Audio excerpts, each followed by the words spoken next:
اختلافات ہوئے ہیں، کس نے اختلاف کیے ہیں؟ اللہ۔ کن کی آپ بات کر رہے ہیں؟ کافروں کی بات کر رہے ہیں، جو مسلمان نہیں ہوئے، جنہوں نے نبیوں کو مانا نہیں، ان کی بات کر رہے ہیں؟ نہیں، الذین من بعدہم، جو رسولوں کے بعد تھے، یعنی ان کے زمانے میں اختلافات کم ہوئے یا نہیں ہوئے، یہ بھی جملہ اس میں موجود ہے۔ خود نبیوں کے ہوتے ہوئے اختلافات نہ ہونے کے برابر، یعنی ان کو گنے ہی نہیں جا سکتا، اس لیے کہ فوراً حل ہو جاتے۔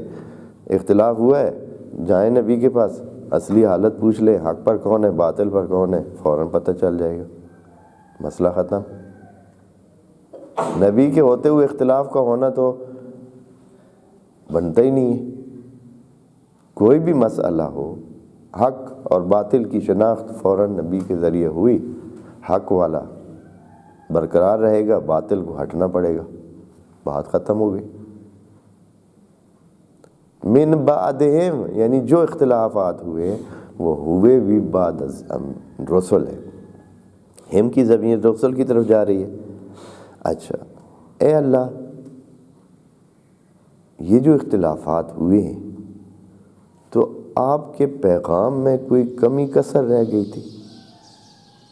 نبیوں نے کام پورا نہیں کیا تھا؟ نبیوں نے ان کو سمجھایا نہیں تھا، بتایا نہیں تھا؟ کیوں اختلافات ہوئے؟ کیوں اختلافات ہو سکتے ہیں؟ فرماتے ہیں نہیں، نبیوں نے بھی واضح کیا تھا، من بعد ما جاءتہم البینات، بینات بھی پوری ہو چکی تھی، شواہد سارے حقیقت کے خدا کی طرف سے نبیوں کے ذریعے لوگوں تک پہنچ چکے تھے، لیکن پھر بھی اختلافات ہوئے۔ اگر اللہ چاہتا تو یہ نہ ہوتے۔ اس کا مطلب یہ ہے کہ اللہ کی سیٹنگ ہی ایسی کہ اختلافات بھی آزمائش کا حصہ ہے، اور وہ ہونے اور ہوں گے۔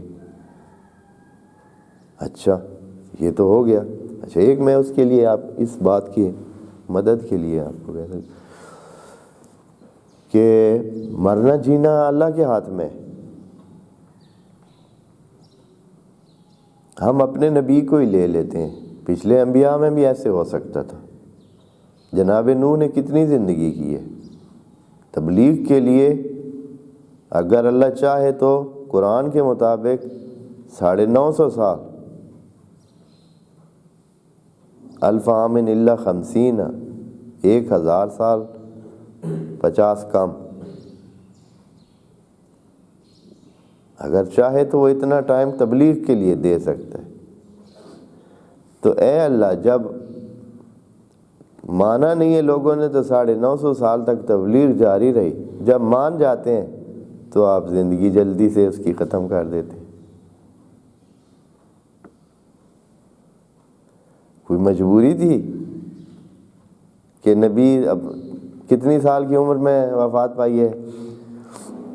نبی ختمی مرتبت نے، آپ دوستوں کو پتہ ہوگا، 63 سال۔ اگر اللہ چاہتا کہ مزید یہاں اختلافات نہ ہوں اور صورتحال مستحکم سے مستحکم ہو جائے تو 950 سال نہ صحیح، ہاں 100 سال ہی دے دیتے صرف۔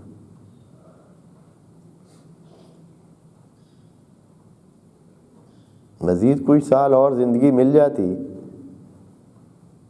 سادہ سی سوچ ہے، تو کیا ہوتا؟ کافی ساری صورتحال کیا ہو جاتی؟ پکی پیڑھی ہو جاتی۔ اختلافات کا چانس تھا پھر، یعنی اتنے اختلافات کا چانس تھا پھر، اور نہیں تھا۔ خود بخود بہت ساری چیزیں جو نہیں واضح ہو سکیں یا تھوڑی واضح ہوئی ہیں، یا جنہوں نے اختلاف جو شیطانی رویہ رکھتے ہیں کچھ اگر، تو وہ اتنا آسانی سے کام نہ کر سکتے، اختلافات پیدا کرتے ہیں جو چیزیں، جو رویے، وہ ہوتے ہی نہیں۔ نتیجہ یہ ہے کہ ایک مستحکم سلسلہ، پیڑھا سلسلہ برقرار ہو جاتا، اختلافات دور ہو جاتے، سوالات دور ہو جاتے، مسائل حل ہو جاتے، کافی سارے حل ہو جاتے. تو ایسا کیوں نہیں کیا؟ کیا مجبوری ہے؟ کسی اور کے ہاتھ میں تو نہیں ہے کہ اللہ کہے کہ اوہ اگر کچھ اور سال نبی کو مل جاتی زندگی کتنا ہی اچھا ہوتا، ہاں قوم میں اختلافات نہ ہوتے. اے اللہ، موت حیات بھی آپ کے اختیار میں ہے، آپ نے دینی ہے. تو اس سے سمجھنا ہے ہم نے کہ سیٹنگ ہی ایسی ہے. اللہ کی طرف سے سارا دور ہی کیا ہے؟ آزمائشی ہے. سارا دور ہی تربیت کا ہے. وَإِلَّا کتنی چیزیں ہیں، جیسے ہم بھی انسان بھی تو ایسے ہی کرتے ہیں. وہ ایک خاص طریقہ کار ہوتا ہے، ایک خاص ٹائمنگ ہوتی ہے، اسی ٹائم کے اندر وہ آپ نے کام کرنا ہوتا ہے. آپ نے وہ اس میں نہ کیا تو آپ نقصان میں جائیں گے. آزمائش تو تب ہی ہوتی ہے کہ ایک خاص پڑھنے کے لیے کتابیں دی جاتی ہیں، پھر خاص ٹائم میں وہ پڑھی جاتی ہیں اور خاص ٹائم میں ان کا امتحان ہوتا ہے، اور امتحان کے لیے بھی 2 سے 3 گھنٹے دیے جاتے ہیں، جو بھی دیے جاتے ہیں. بس یہی ممکن ہے کہ کہیں کہ اگر تھوڑا اور وقت مل جائے تو ممکن ہے مزید بندے پاس ہو جائیں. اگر 3 گھنٹے 2.5 گھنٹے ملتے ہیں وہاں ممکن ہے 5 گھنٹے مل جائیں. یا سب کو اگر پاس کرنا مقصد ہو تو کتابیں ان کے سامنے رکھ دی جائیں کہ بڑی آسانی سے اوپر سے دیکھ کے لکھ دیں تاکہ کوئی مسئلہ نہ رہے. ہاں، مقصد پاس کرنا نہیں ہے، مقصد ان کی صلاحیتوں کو جاننا ہے، صلاحیتیں بنانے کے لیے ترغیب دینا ہے. وَإِلَّا کون صلاحیت بنائے گا؟ کون یاد کرے گا؟ کون سیکھے گا؟ پتہ ہے کہ فکس ہے تب ہی صلاحیت بنانے کی طرف کوئی جائے گا. خدا کریم یہ آیت دے کر ہمیں پہلے سے بتا رہا ہے، تمام مسلمانوں کو آگاہ فرما رہا ہے کہ یہ ہونا ہے. یہ آیت تو نبی کے زمانے میں آئی ہے، بس لوگوں کو تیار رہنا چاہیے تھا کہ یہ ہونا ہے. جو تیار تھے وہ پکے رہے کہ یہ ہوگا، ایسے ہی ہوگا. کئی لوگ پتہ نہیں کیا کیا سوال کرتے ہیں، کیا کیا سلسلے کرتے ہیں کہ یہ کیوں نہیں ہوا، وہ کیوں نہیں ہوا، اس طرح کیوں نہیں ہوا، بات اتنی کچی کیوں رہ گئی، پتہ نہیں وہ کیوں رہ گیا، وہ کیوں بات اس طرح ہو گئی. خدا کریم کی سیٹنگ ہی ایسی ہے، پہلے سے یہ سارا سلسلہ اس طرح ترتیب یافتہ ہے کہ ایسے ہی ہونا ہے، اختلاف ہونا ہے، اتنا کچھ بتانا ہے، اس انداز میں بتانا ہے کہ بات پوری ہو جائے، سب تک پہنچ جائے. لیکن پھسلن بھی بہت ساری رہ جائے.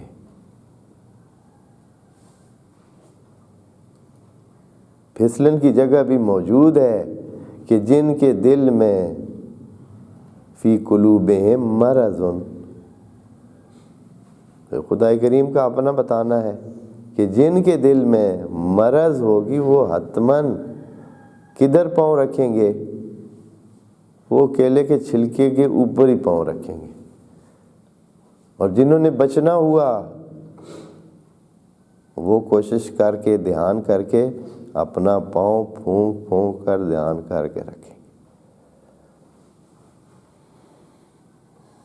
خود اللہ کی طرف سے ایسے ہی سیٹ ہوا ہوا ہے.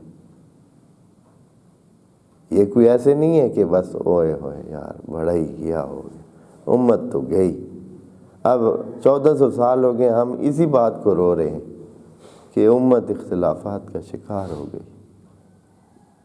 بھائی یار چھوڑیں اس بات کو، آپ اپنے رویوں کو، جو آپ کا امتحان ہے اس میں آپ اپنی کامیابی حاصل کریں. اختلافات کو نعمت الہی سمجھیں.